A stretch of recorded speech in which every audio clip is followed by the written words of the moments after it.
Good morning, dear viewers.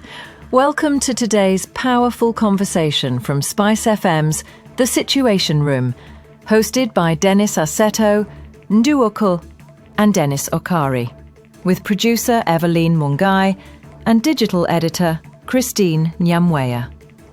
The guest was Dr. Fred Matiang'i, a respected public servant known for discipline, order and accountability.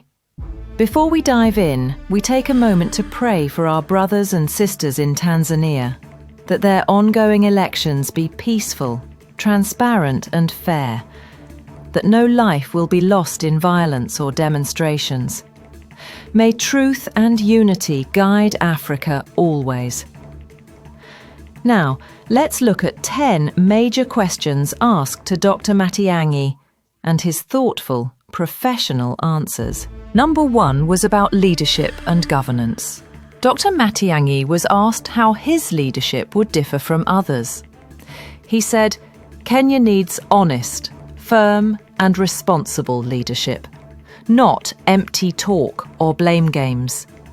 To him, leading means telling the truth, even when it's uncomfortable.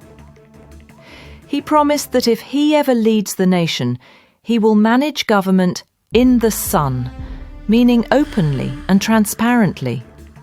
He said a real leader must be accountable to citizens and ready to answer questions honestly. Leadership, he said, is not about power or ego. It's about service and duty. Number 2 was about the economy and cost of living. When asked about Kenya's economic crisis, Matiang'i said the biggest problem is poor governance, wastage and corruption. He believes if the government manages resources properly, the cost of living can come down. He explained that Kenyans are tired of heavy taxes, high fuel prices and endless fees that destroy their hopes. His plan is to bring honesty back into financial management, cut unnecessary spending and focus on lowering the cost of essentials like food, energy and education, so families can live with dignity. Number 3 was about managing Kenya's debt. Kenya's rising debt was a key topic. Matiang'i admitted that even past governments struggled to keep accurate debt records. He revealed that Kenya once lacked a reliable national debt register, meaning the country didn't even fully know how much it owed. He said debt isn't bad if used wisely, but borrowing without accountability destroys the economy. His promise? To borrow only for development projects that improve people's lives, never for personal or political gain. He also stressed the need to be honest with Kenyans about how loans are spent. Number 4 was about bureaucracy and business barriers. Matiang'i was asked why small businesses in Kenya face so many barriers. He said starting even a simple kiosk or water selling business requires hundreds of licenses and permits, a total of over 300 in some cases. He called this a bureaucratic nightmare that kills innovation and youth entrepreneurship. His plan is to cut down unnecessary licensing, simplify business registration, and make Kenya friendly to startups. He said if the government wants jobs created, it must stop suffocating small business owners with endless fees and corruption. Number 5 was about corruption and accountability.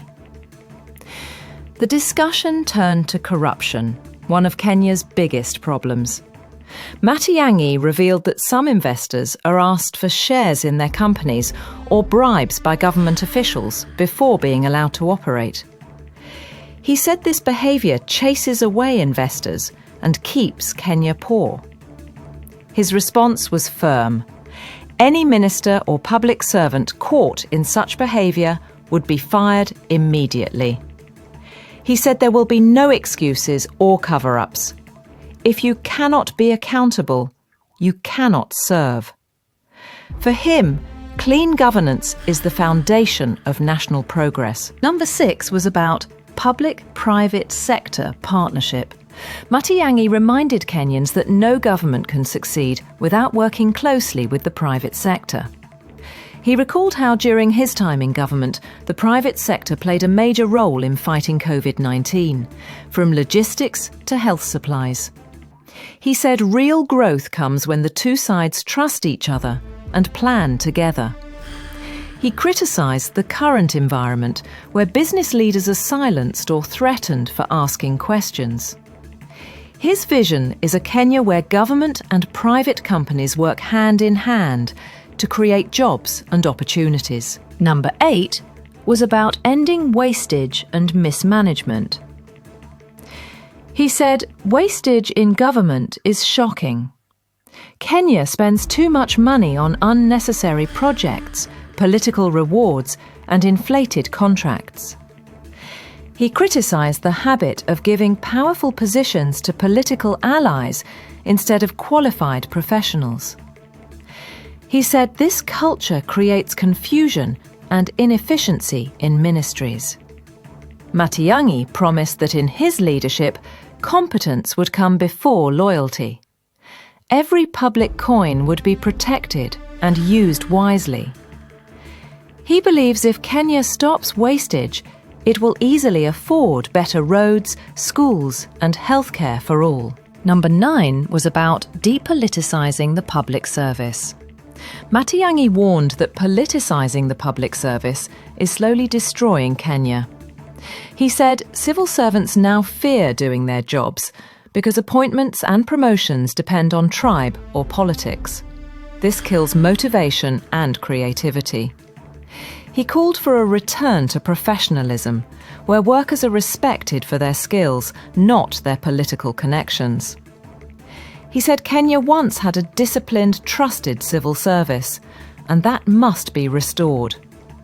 When the public service works freely and fairly, the whole country becomes more efficient and united. Number 10 was about debt restructuring and global trust. The hosts asked about Kenya's global image and its growing debt burden. Matiang'i said Kenya can renegotiate and restructure its loans, but only if the world trusts its leadership. He said corruption scandals and misuse of funds make it hard for Kenya to gain credibility. He promised to rebuild that trust through transparency, honesty, and responsible spending.